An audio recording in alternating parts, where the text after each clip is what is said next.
Hello， 大家好，我是 Yale， 欢迎回到我的频道。你可以从我的声音听出来，就是呢，我中 COVID 了，所以现在我在养病的状态。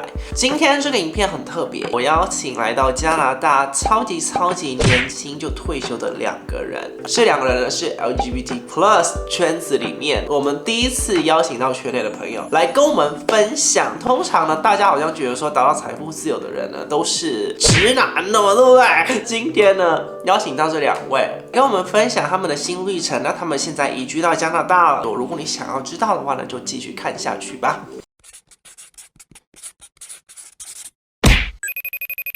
Could you tell us a little bit about yourself and your family? Yeah, sure. So I'm Court. I'm married to my wife, Nick. We have two kids. Finn is our daughter and Parker's our son, and they're 4 and 1. We're in our mid-30s. We've reached a point here where work has become optional. We started off with over $110,000 in student loan debt combined between the two of us. That's in US dollars. And we reached the $1 million net worth mark about 9 years after starting off with all that debt, and now we're at a point where neither one of us are currently working and we're full-time parents. It's exhausting, it's crazy days, but they're also very much to our own schedule, and we set the pace, and it's, we wake up when the kids wake us up, not to an alarm clock to go to work. The days are full, don't get us wrong, but yeah, it's very enjoyable. Like we're really loving it, and we're able to be really involved parents, which is really awesome and so meaningful to us. It's just been a blessing when you see everyone else out there kind of doing the work spend hedonic treadmill, and can't get out of that rat race, and knowing that we don't have to be in there at this point. It's just a really calming feeling. So yeah, that's kind of a little bit about us. I'm originally from the States, from Florida, and Nick is originally from Saskatchewan, and we now live in Calgary area. Oh, so you're a US citizen and you moved to Canada? Yes. Oh my God. So my dad was originally from Canada, and that's how I was able to get citizenship, was through being a first-generation offspring. So it made working for both of us a lot easier up here, where neither one of us would need work visas or things like that. Now that I'm up here, it's so much better. So we have no plans of ever moving back to the States or anything like that. Wow. So who started all this, like investing and retiring early? Was it you? It was me.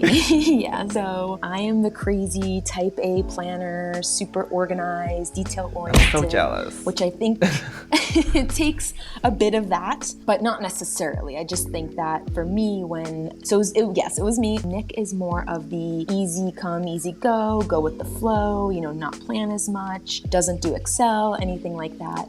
But it was a coworker of mine back in 2011 or 2012 introduced me to the Mr. Money Mustache blog. That was it for me. I went through all the archived blog posts at that point and continued reading everything that he posted, and went down the whole FIRE rabbit hole at that point, seeing all the other kind of more prominent folks out there in the FI space, whether it was the Mad Fientist or JL Collins, and just read through all of their materials, soaked it all up. I'm like, yes, this all makes sense to me. I think it really made sense because we were starting with this debt, the student loan debt, and I really wanted to attack those loans and didn't want them to be with me for 20, 30 years that they could be.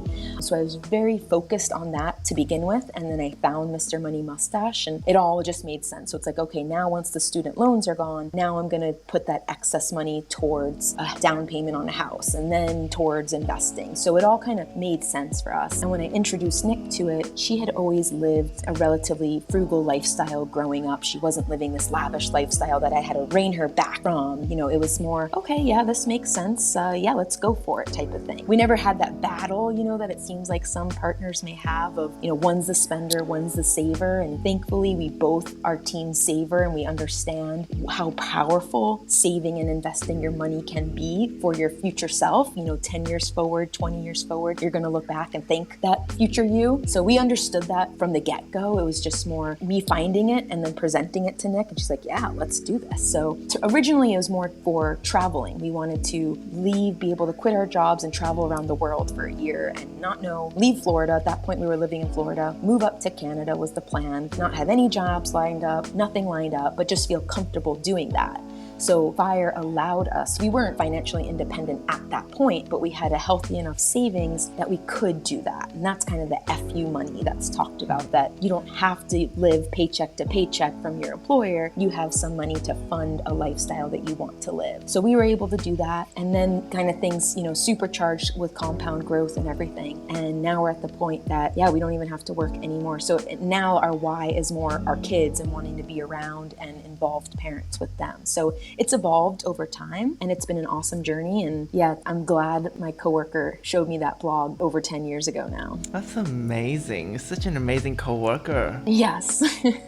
Very lucky that she found it and told me about it, right? It's usually happening like this. Like, you will be the one secretly looking up about FIRE and all your coworkers are like, what's that? Is it legit? Is it a scam? Exactly. Sounds too good to be true, right? People retiring in their 20s, even 30s, 40s. It doesn't make sense in the world we live in, right? So you think, is this, some scheme, some Ponzi scheme, some MLM, whatever it may be. Like, no, it just takes dedication and hard work. It's not a get rich quick thing, but if you understand the power of it all, you can do it if you can boost up your savings rate, right? Could you tell us about your strategy and what action did you take that allowed you to retire early, and how long did it take, etc.? Yeah, sure. So the start of it all was those student loans. So like I said before, was just really focusing on that. I found out about this very shortly after finishing my master's degree. So I was used to living a very low lifestyle, the student lifestyle of, still going out and doing things, but finding budget-friendly ways of doing it. So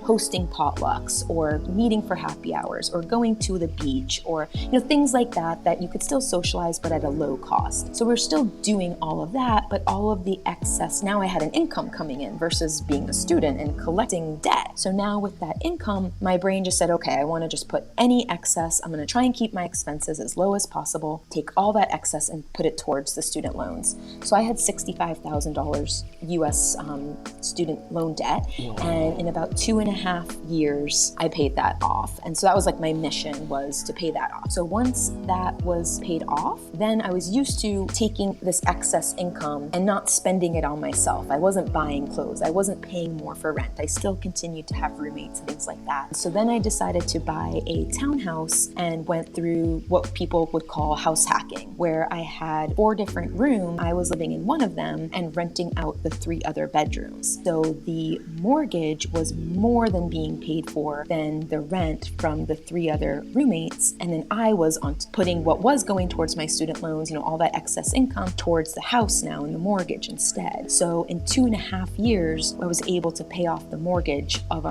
the first townhouse that I bought. Whoa. So that was huge. And to be completely transparent, that was back in 2012 when the US was going through craziness in the housing market, and I was able to buy a short sale. So it was low, it was priced below what it should have been, but still very, very fast to be able to pay that off. So then the housing side of the equation was basically taken care of, because your biggest expenses tend to be housing, transportation, and food. And with your mortgage gone, that's a huge stress relief, and also a huge payment that you don't have to worry about. And that paid off house has now paid itself off by paying off our townhouse in Canada that we moved into up here. The proceeds from the Florida house paid for that. And then when we sold our Canadian townhouse, the proceeds from that have paid off the house that we're living in now, our single family home. So that one move has, trickled down along the ways to the 3 different homes that we've owned along the way. So that was huge. And then once the house was paid off, then it was like, okay, well now what do I do with this excess money? So I was still renting out to roommates. So I was still getting this excess income from the renters and from our incomes. Nick and I, between the 2 of us, we averaged around $110,000 per year combined for our incomes between the 2 of us. And then that with the rental income, we were saving well over 50% of our incomes, some years closer to 80%. All of that money now needed to get invested was the next step. So we cleared out the debt, cleared out the student loan, cleared out the mortgage. Now we were investing that money. So we were looking at tax advantage accounts in the state States, that's the 401k and IRA. Now up in Canada, they're different ones. And it was really just focusing on building up our investment portfolio. And we focused on low-fee, broad-based indexed, either ETFs or index funds that are tracking the overall market. We were pretty much heavily invested in stocks, not a lot of bonds throughout the journey. Thankfully, we were there for that huge bull run that we've experienced over the last 10 years. That allowed us to just really see that portfolio grow. But I think the biggest takeaway is maximizing your savings rate. And so that comes in two ways of either increasing your income or decreasing your expenses. So we really don't spend a lot of money. So for us to reach our number, it wasn't as hard as someone, say, spending 2 times as much as we do. Then you would need a portfolio that's 2 times the amount, right? So we were able to reach our when our daughter was born 4 years ago, we reached our family of 3 FIRE number, but we knew we wanted another kid. And so then I transitioned to part-time. Nick stopped working at that time, and it was more of a coast to get to where we needed to be in life. It was like this gradual transition towards master FI number. When our son was born last year is right around when we reached the number that were aiming for. So now I've been off on parental leave. In Canada, we get up to 18 months of parental leave. So I'm taking the full amount of parental leave available as kind of a test run here to see, is everything, all we imagined, and is it the lifestyle we want to live? The answer is yes, yes, yes. So yeah, everything has been really great so far. So that's kind of, the 3-minute or 5-minute rundown of our life in a nutshell. Congratulations. Thank you. That's such an amazing news. So many people, they want to retire early, but they're always on the fence and like, oh, am I gonna have enough money? If I have kids, I'm gonna have enough money to spend for my kids. So what advice could you give to these people? I think there's always going to be that 1-year syndrome, 1-year more syndrome, where you're always thinking and over analyzing, is this enough? Am I going to regret it? What's going to be in, 50 years when I'm 80 or 90 or 100? What happens if the money runs out? And we are not robots. I think that's the biggest takeaway of all of this is whether it means maybe your parents, you're close, but you're not quite there yet, or, you're not even close, whatever it may be. But if you can maybe transition to part-time roles while your kids are young and be there for your kids, because that's what your kids want, is your love and attention. They don't want the toys. They don't want the classes. They don't want you to ship them to whatever different activities. They want to be spending time with you. So if you can figure out a way to rein in your expenses where you can shift to, say, a part-time job, or one of you becomes a stay-at-home parent, or whatever it may be, during those years when your kids are young and they want to hang out with you, because by the time they're 15, they're going to be in their own little world with their own friends and want nothing to do with you pretty much. So, during those years, if you can coast and not necessarily invest a ton of money, but just coast through those years and let your portfolio, wherever it had been in the background, keep working for you over those 5 years, 10 years, 15 years, whatever it may be, you are going to be in probably a pretty good spot 15 years from now. If you just let's say you were at the 50% mark to your FI number, and then you just are working part-time for 10 years, well, your portfolio that was at 50% is still growing for you in the background. So that's like one kind of thought to think of it with, what should I do? I want to be there for my kids, but we're not quite there yet. So, it's like spouse FI. Like, can you be the one spouse that works, one spouse that's stay at home type of thing? And the other thing is, I think, being flexible, knowing that we're not robots, we're going to see our portfolio. We're going to be checking in monthly or quarterly or yearly, however you have it set up. And if you see the markets have tanked, well, okay, yeah, you might start to worry and you might want to go back to a job. So be it. Like, go back to a job then. Nothing's stopping you from getting a job again. You will still be able to get a job. That was one of the biggest things that I was not expecting, is when I shifted from full-time to part-time, I actually made more in my part-time roles for the 2 years that I was working part-time than I ever did in my full-time job, which I never, ever, ever was expecting and planning when I took this part-time role. It was just like, what? How does this even work? So things just pop up when you're least expecting them, and you think like, oh, this is not the right time, this is not the right moment, but you'll see that life kind of works its way out. And like I was saying before, maybe it means you go and you work a job that pays $10,000 to pay the bills type of thing. So be it. But then that gives you a way less stressful job and you're enjoying the journey. And that's what this is ultimately all about, is, you don't want it to be where you're stressing out every day and did I make the right call? Then you didn't make the right call if you're stressing out about it every day. It's being flexible and understanding that there's always ways that we can tweak the system that we've set up in place, whether it's getting another job or going back in 5 years or whatever it may be, you can always do that.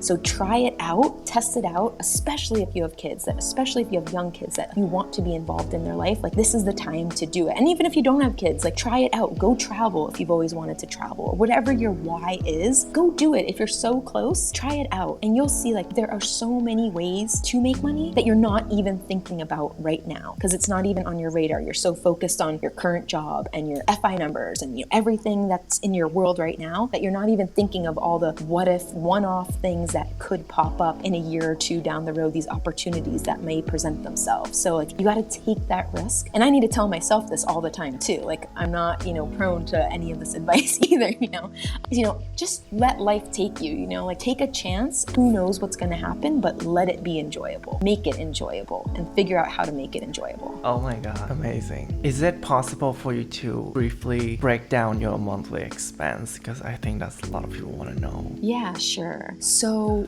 roughly over the year, we are spending about $40,000. So of that, $5,000 is going towards, in Canada, we have what's called an RESP, a Registered Education Savings Plan. We can contribute $2,500 per kid into that, and the Canadian government matches it, puts in 20% of your contributions. We are putting in $5,000 for both kids towards that, spending on travel about $4,000-ish a year on travel-related expenses. $20,000, I would say, is about our core expenses, property taxes, home insurance, car insurance, all of our utilities, things along that line our phones, things that we're going to have monthly that we spend. And then the rest, which is about, $6,000 or so, is on just our general life expenses. So that is, stuff for the kids, whether it's going out to restaurants, that's on top of the core type of expenses, going on road trips or camping, things along that line, getting memberships to our sports center, ski passes for the year, zoo passes, things like that make up the difference. So yeah, we spend, without the kids savings plan, we spend about $35,000 a year. And granted, that doesn't include a mortgage, right? Like, that's not with a mortgage expense in there. So our days are pretty much where we wake up when our kids wake up. We have very slow mornings. We make our breakfasts and, eat until 10 o'clock type of thing, reading our stories. We utilize our library a lot, and the library is great for more than just books. We can get, DVDs and movies and magazines and board games, but they also have, like, ours has a tool lending library, a camping lending library, and hiking poles. Oh, so many different ski related things, like just so many outdoor activity related things that you can just borrow from the library. Plus, of course, ebooks and audiobooks. And then there's different classes for the kids, story time and Lego day. And all of these are just come at like a very minimal, zero cost, right? So that's huge and takes up a lot of our time is doing that. We have a couple different free services around for kids that offer weekly classes that are all just drop in for free. But most people are working during the day and can't do that, right? So they have to spend childcare, right? Which is very expensive, although it's come down a lot in Canada recently, but it's still, an expense, and you can't be there to take part in these free activities that are going on during the week, right? So we do these other free different classes, and then we'll buy,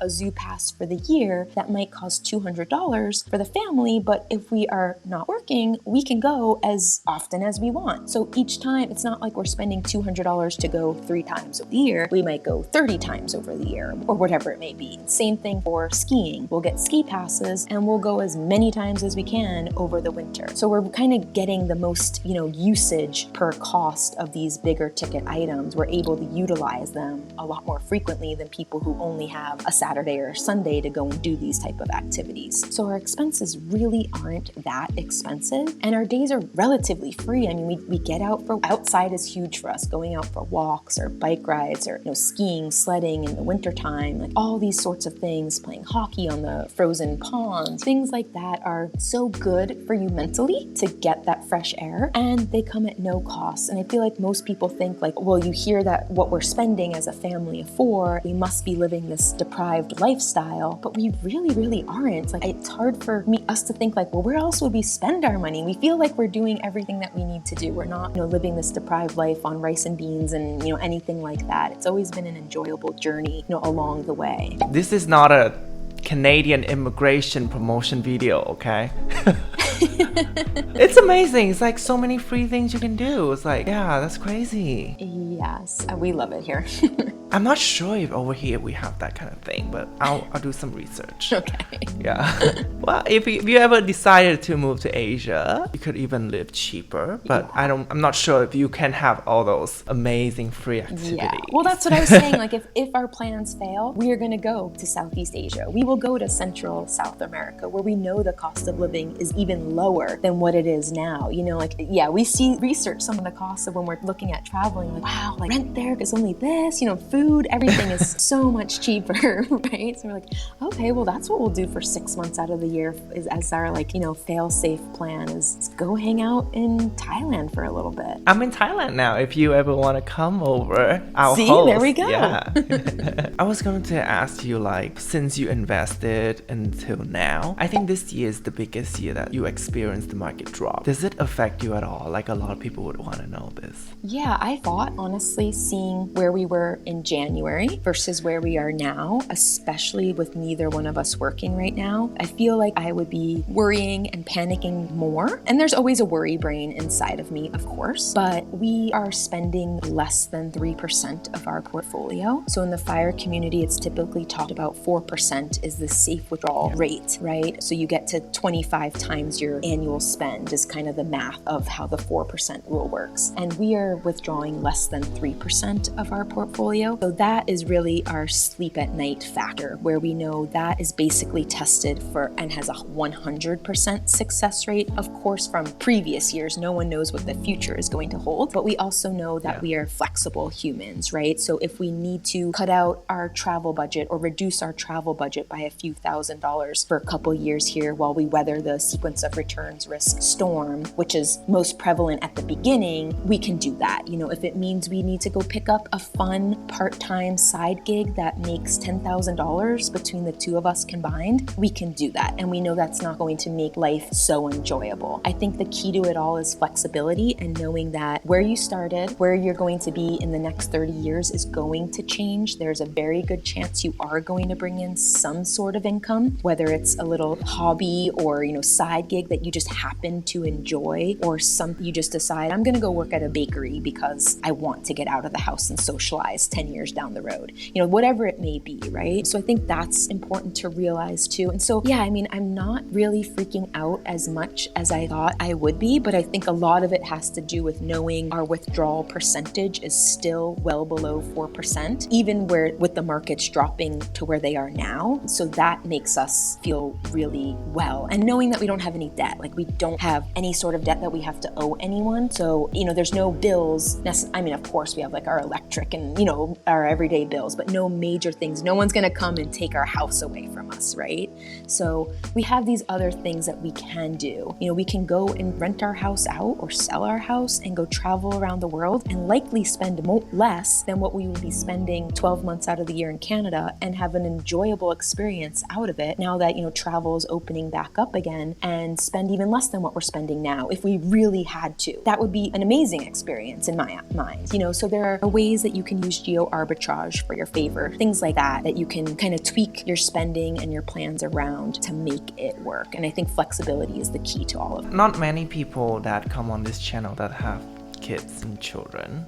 So if you decided to like pack everything up and go traveling, how's the education? How do you take care of their education? Yeah, so good question. So we have been going through the whole education rabbit hole for the last, 6 months to a year now. And we're really leaning towards this unschooling, world schooling approach, which is quite unconventional, but we feel like we are in this position where we are here at home with our kids. Why wouldn't we try this out? And if it's a huge failure, we are realizing this is not meant for us. We're not committing to it forever, you know, like let's try it while they're young. We see how well our daughter is doing just having us around. She sees the love and attention that she's getting, and she is growing so well. We want to expose our kids to travel. We really value travel ourselves. So the younger and more frequently we can do that, the better. And I think unschooling gets a really bad connotation because it sounds like you're not doing school, but it's really child interest-led learning. So you are still learning every day, but at the pace of the child. So if our daughter, for example, is really into reading, so we we have at least 60, if not more, books from the library always checked out, and we are reading to her for hours a day, maybe 20 minutes here, an hour there, things like that, where it adds up to 2-3 hours a day. So she's learning that way. So we see, okay, well, this is what she's interested right now. Let's do that. That's just kind of the evolution to it. And, by 10, 12, 13, these kids tend to know more about themselves than kids in a traditional public school system because they have had the chance to really focus on the things that they are interested in. If they really like bugs, then we will turn all of our history into the history of bugs for the next year. If that's really what we're going to do, we can shift science and all the different subjects towards their interests is the general gist of it. So yeah, that's our plan for schooling, at least for now. The other option is to go the public school route, do that and maybe travel over the summers or during the breaks or extend the breaks if needed to, add an extra week or two over, the different holidays and breaks that they have to do some travel that way. So those are the routes that we're going right now. We still have some time to figure it all out, but that's where we're leaning right now. You're reading way more than you actually go to school, if judging by the pace. Yeah, exactly. Yeah. It's really cool to watch, and to be witnessing it all makes it really worthwhile for us to see it, firsthand too. Oh my God. Thank you so much for all this amazing advice. Yeah, you're welcome. 希望你喜欢今天的访问。如果呢你有看到之后看到这里的话呢，欢迎在底下留言跟我说，你在这个影片中呢得到怎么样的资讯呢是有帮助到你的。如果你还有什么问题想问我的话呢，欢迎在底下留言哦。然后记得订阅这频道，我每个礼拜呢都会上传新的影片。记得梦想不搭配行动的话，永远只是梦想。我们下一次再见喽，拜。